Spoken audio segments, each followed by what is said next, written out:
ফিলিপাইনের কালো জাতের আখ ব্ল্যাক সুগারকেইন। অল্প খরচে জলাবদ্ধ জমিতে এই আখ চাষ শুরু করেন জয়পুরহাটের খেতলাল উপজেলার শিবপুর হাতিবান্ধা গ্রামের কৃষি উদ্যোক্তা হাফিজার রহমান। প্রথমে ১৬ শতক জমিতে রোপণ করেন তিনি, যা থেকে লাভ হয় প্রায় ২ লাখ টাকা। বর্তমানে এর পরিধি বাড়িয়ে ৮৪ শতক জমিতে আখ চাষ করছেন তিনি।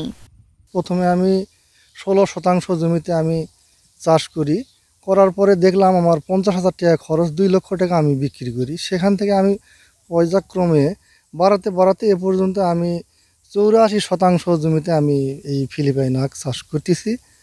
এই জাতের আখ ১২ থেকে ১৬ ফুট পর্যন্ত লম্বা হয়। একবার বীজ রোপণ করলে ৩-৪ বছর আর নতুন করে বীজ রোপণ করতে হয় না।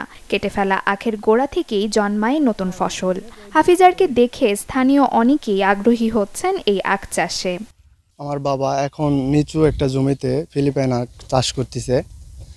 নিচু জমিতে ফিলিপাইন আখ চাষ করা দেখে আমি অনেকটা খুশি হয়েছি। আর পাশে এলাকা থেকে আপনার নতুন নতুন উদ্যোক্তা ভাইয়েরা আসে, বাবার সাথে কথাবার্তা বলে ওকে কীভাবে ফিলিপাইন আখ চাষ করতে হবে সেটার পরামর্শ চাচ্ছে। গাছটা মাঠে কুশাল লাগাচ্ছে, আমরাও এক বিঘা লাগাচ্ছি। কুশাল খুব লাভ, প্রচুর লাভ। আবাদ করলে ওষুধ বেরিয়ে দিলে খুবই কুশাল ভালো হয়। আমি হাফিজার ভাইয়ের এখান থেকে কয়েকটা চারা লেজা পুকুর পাড়ে লাগাচ্ছি, খুবই সুন্দর হয়েছে। এবার হাফিজার ভাইকে আমি বলছি যে আমি জমিতেও লাগাবো, আখ চাষ করবো, তুমি যেরকম করছি আমিও তোমার চেয়ে বেশি লাগানোর চেষ্টা করবো ইনশাল্লাহ।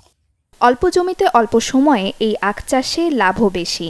ফিলিপাইন ব্ল্যাক সুগারকেইন চাষে কৃষকদের সব ধরনের সহযোগিতার কথা জানিয়েছে কৃষি সম্প্রসারণ অধিদপ্তর।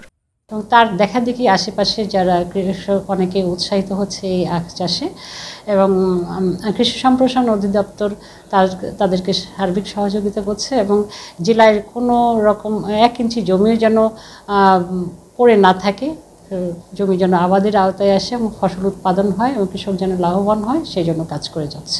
জলাবদ্ধ জমিতে ফিলিপাইন আখ চাষ করে শুধু নিজেরই ভাগ্য বদলাননি হাফিজার, সৃষ্টি করেছেন অনেকের কর্মসংস্থান। Desk report, channel 24।